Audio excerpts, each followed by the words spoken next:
So 2 things that I do on my eBay store, basic things, okay? We're gonna explain that a little bit and how I got to that, because I was talking to another picker in Savers and they were asking me some questions, and I'm gonna kind of clarify that through this video.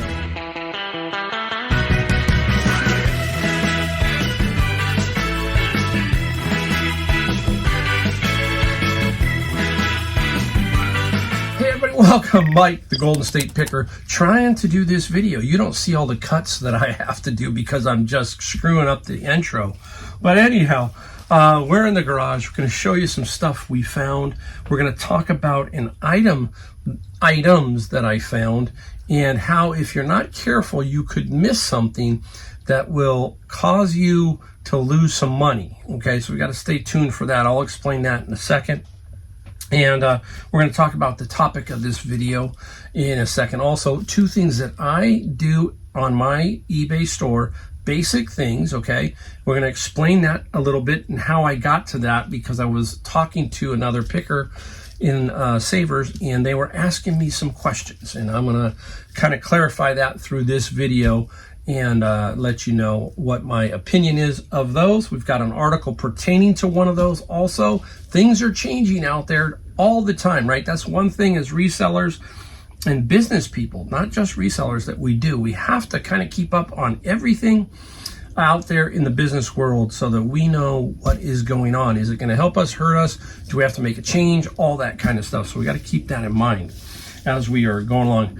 Well, the year is almost over, about 3 or 4 days. This video will probably be well down the road, but anyhow, it looks like a strong year. Look like we finished off pretty good. I will look at the numbers and then I will make a video for it to show you my numbers.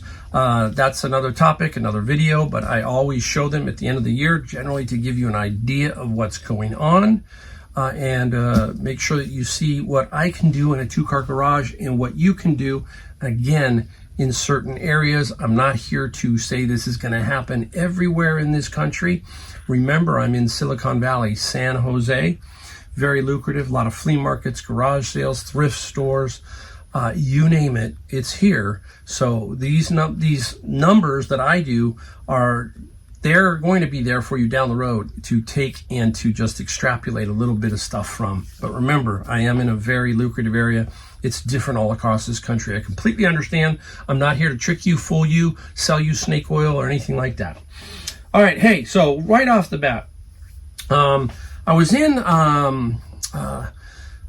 Savers, and there's this older couple. They're probably my age, maybe a little older, and they are always buying. I mean, they buy a lot of stuff, and they're always asking me, well, what do you think of this, and what do you think of that? And I can tell you probably 80% of the stuff they shouldn't buy. That's my opinion. They ask me, I tell them, and I'm not there all the time to hold their hand, basically. And we were talking the other day, and I explained to them, I said, why aren't you guys selling your stuff? And I don't know if they're hoarders. I just don't know. And they said, well, we want, but we don't know how. We don't know how to sell.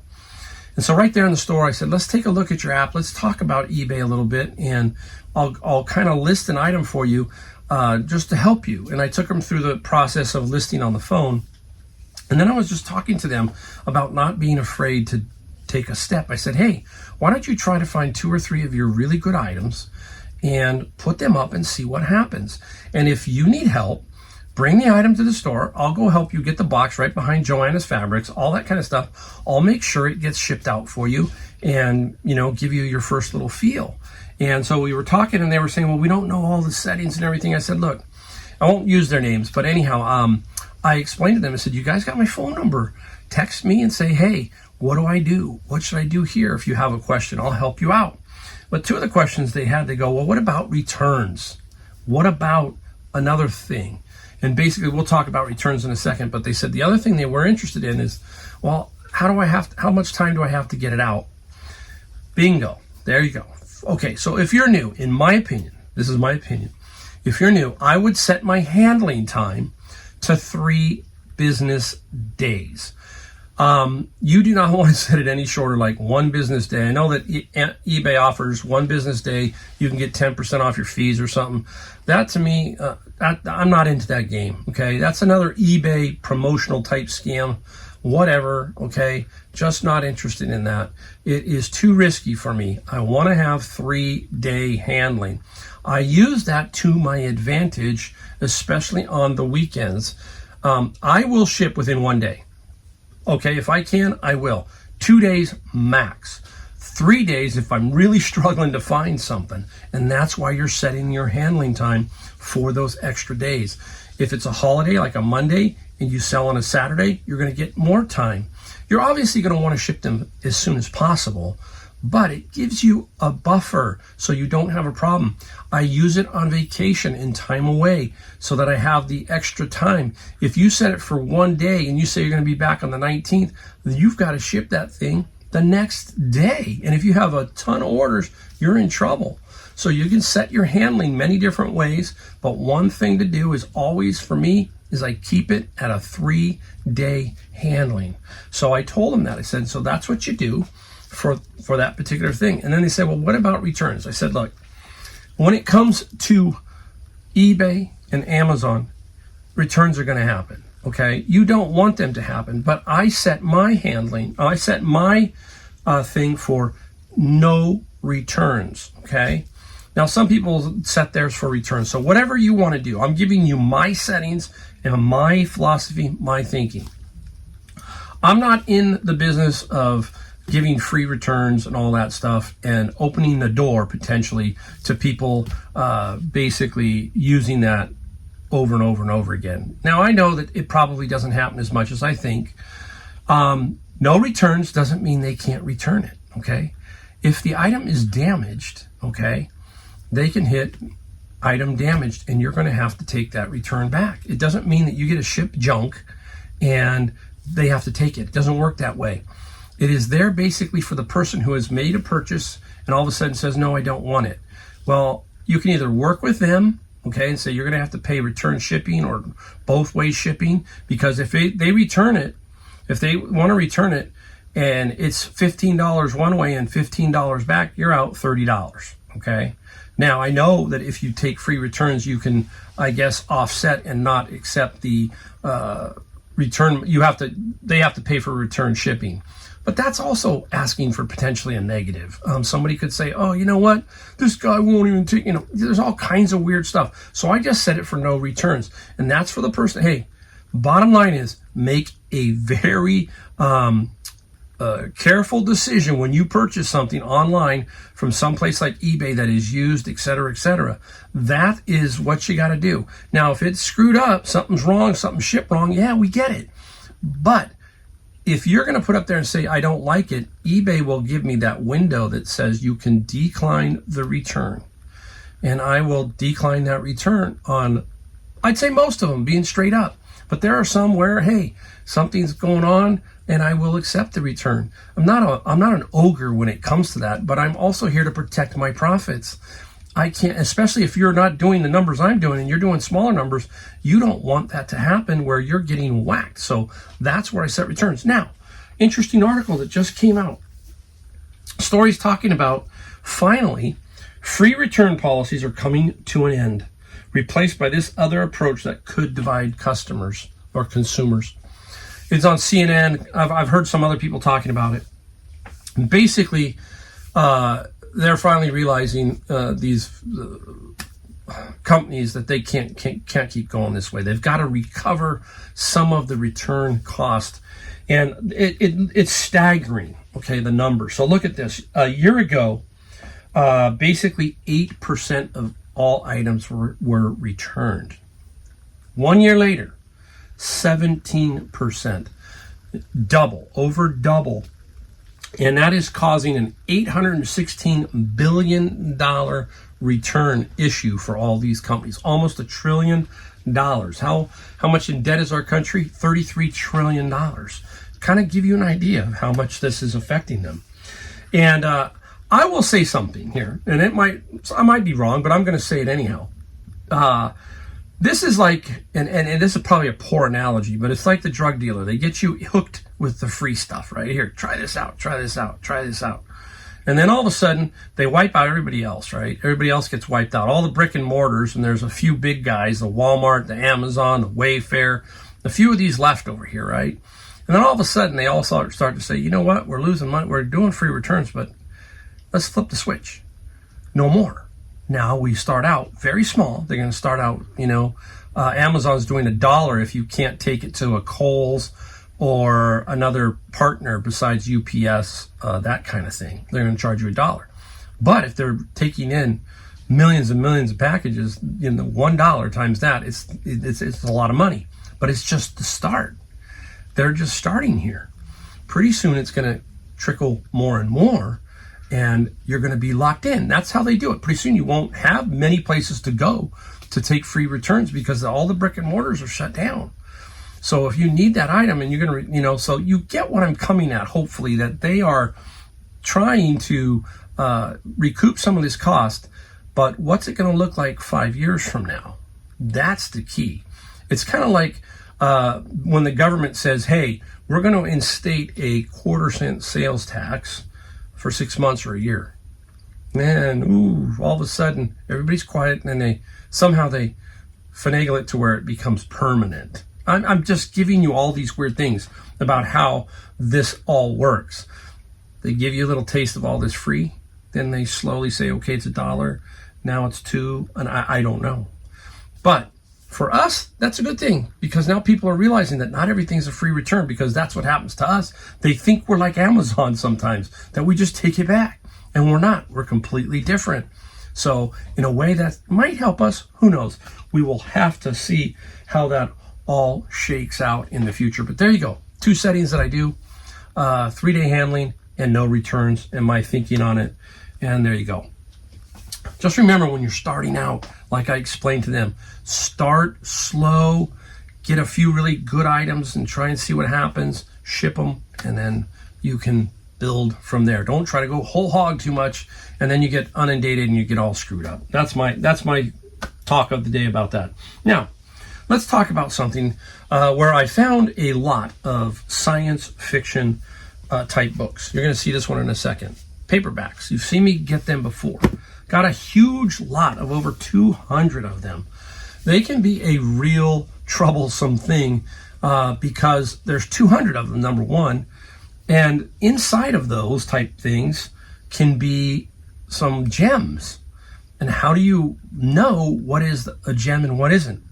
So what you got to do on eBay is you've got to basically sometimes, when you're not doing anything and it's in your category, so like I'm in books, I will type in science fiction paperback.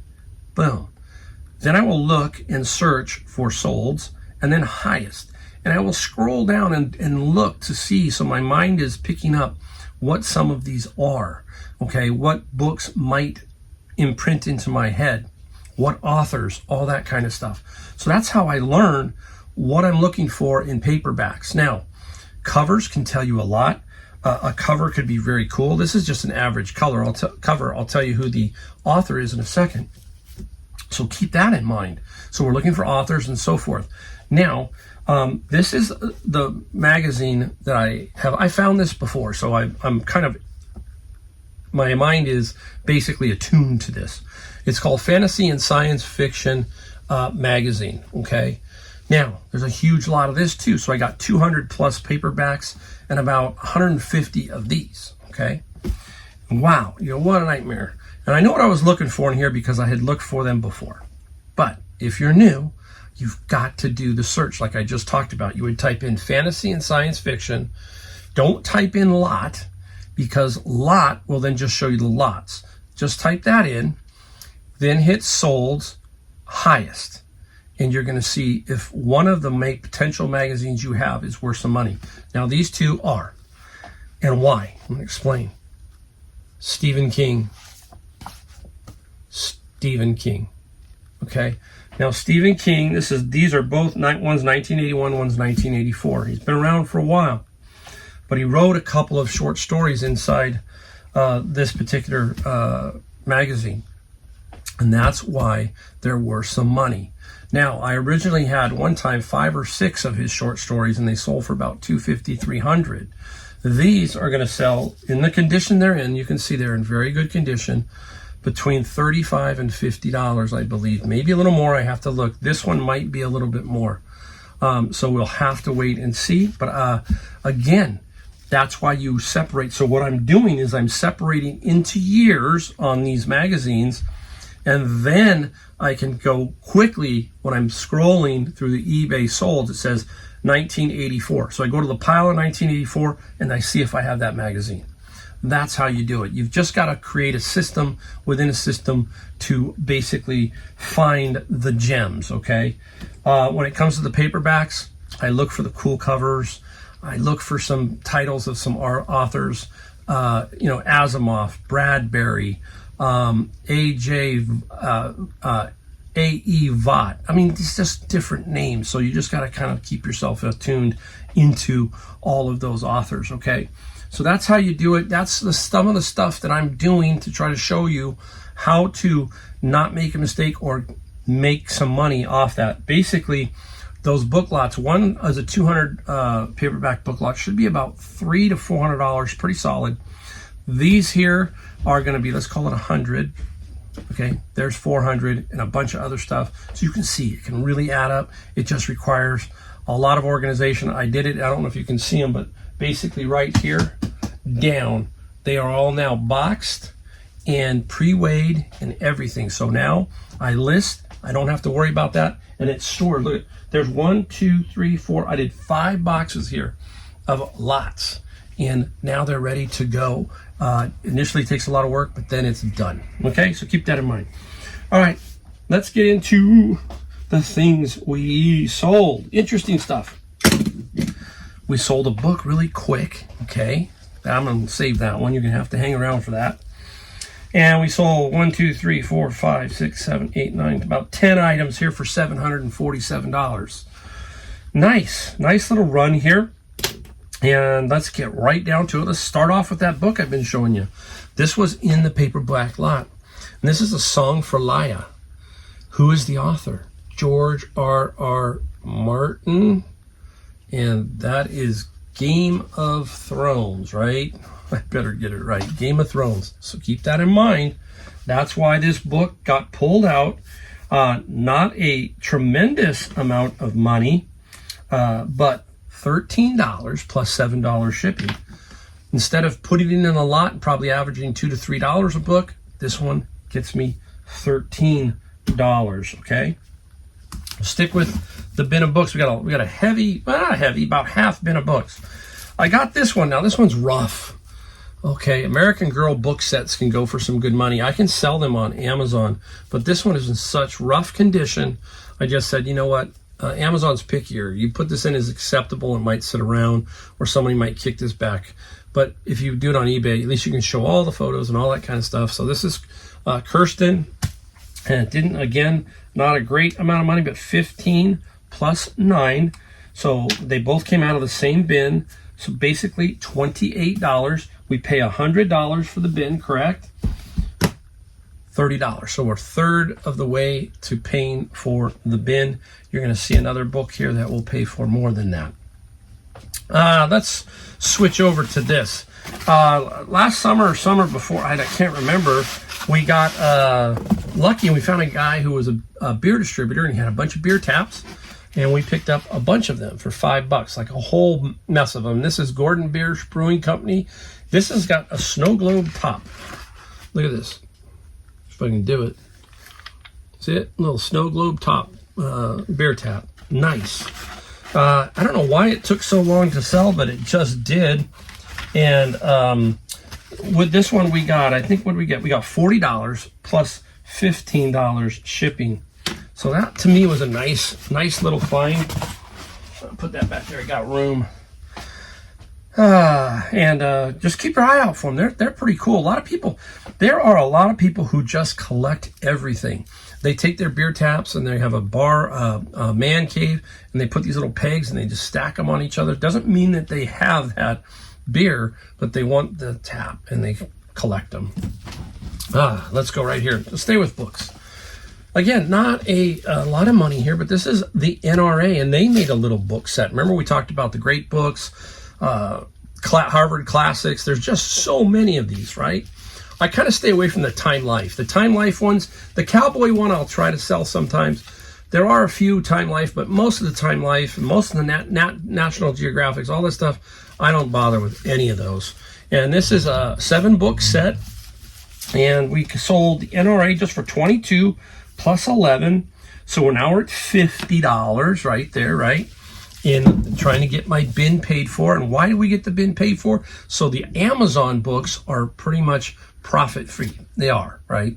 If I can get my bin paid for, the stuff I send to Amazon, I don't have to worry about that book cost me $1, etc. I basically think that those books were zero because I already got the bin paid for. And that's what we're talking about. Now, other things we've got to be careful of are fakes on eBay, fakes out on Facebook, and anywhere you are, garage sales, everything. You got to be very, very careful. And I got this one, but I knew that it was fake, and it is Stevie Ray Vaughan and Double Trouble, like a playbill, and it looks like it's signed and even different colored inks and so forth. No, it is fake, okay? And you got to be very, very careful. You can kind of tell. But long story short, this is going overseas. I don't know why. I hope it's not going to come back as something said that they put something together there, one of those picture frames and all that, and then they say it's real.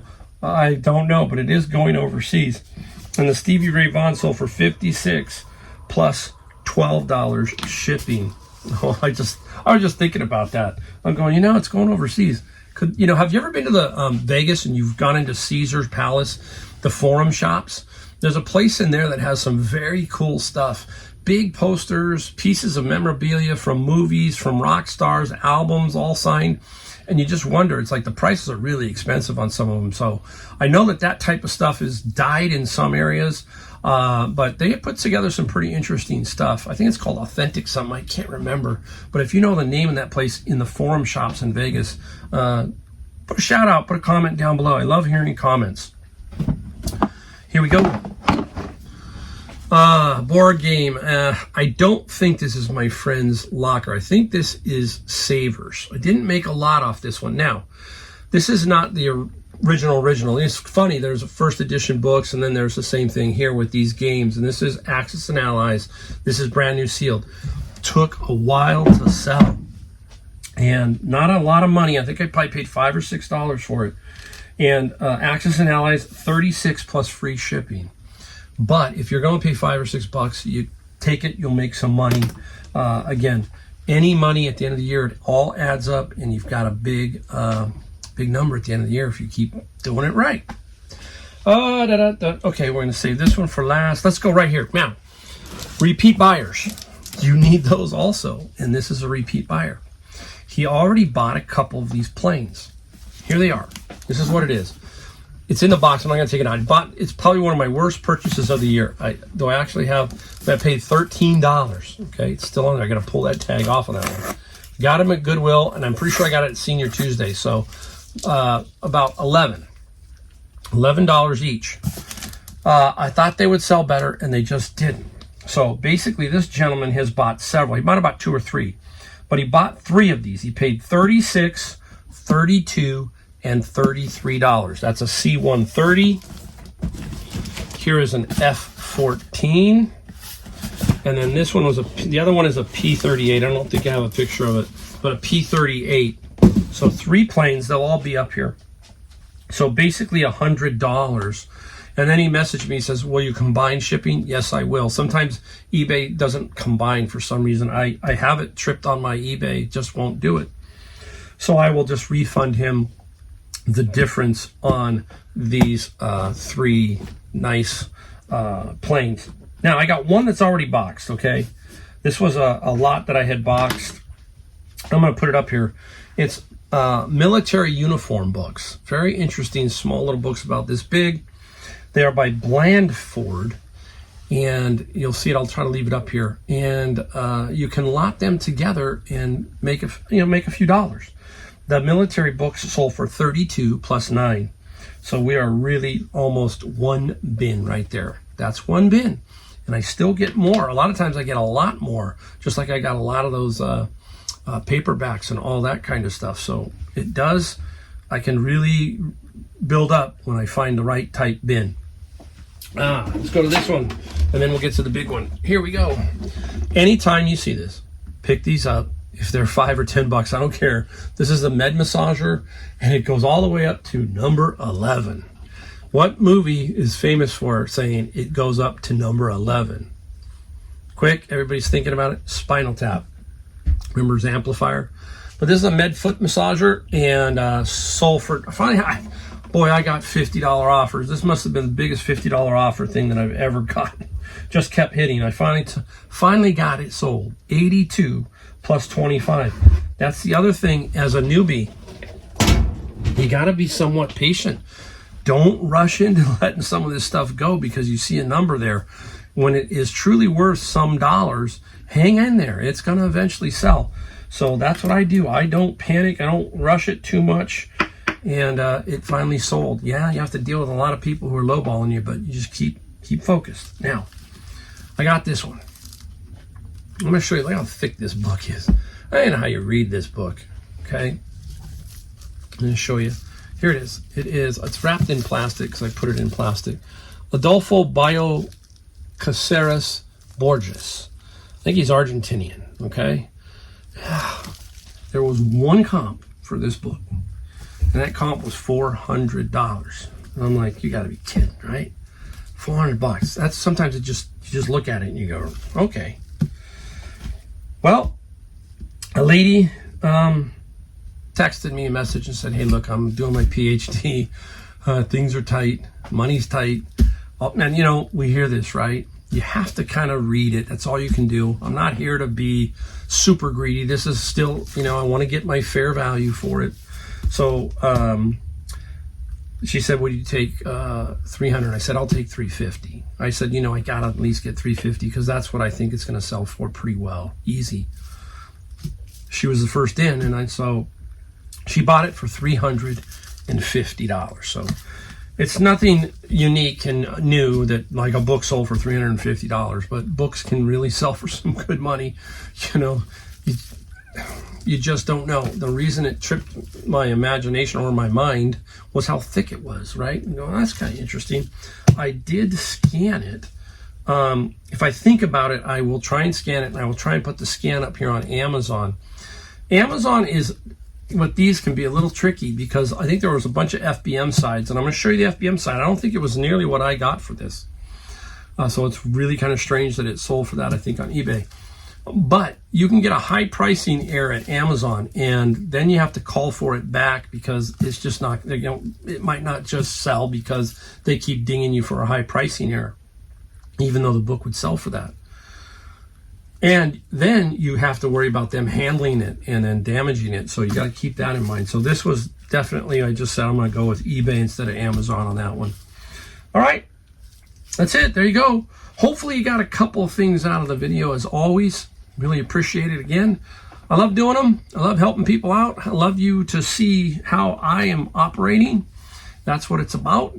And I will, don't forget, hit the like, hit the subscribe, all that kind of stuff for me. It really makes it, the video, just push the video up. I don't get a ton of views on my channel. I get enough views. I got a lot of loyal viewers, and I do appreciate every one of you. So that just helps. Again, and I will see you in my next video.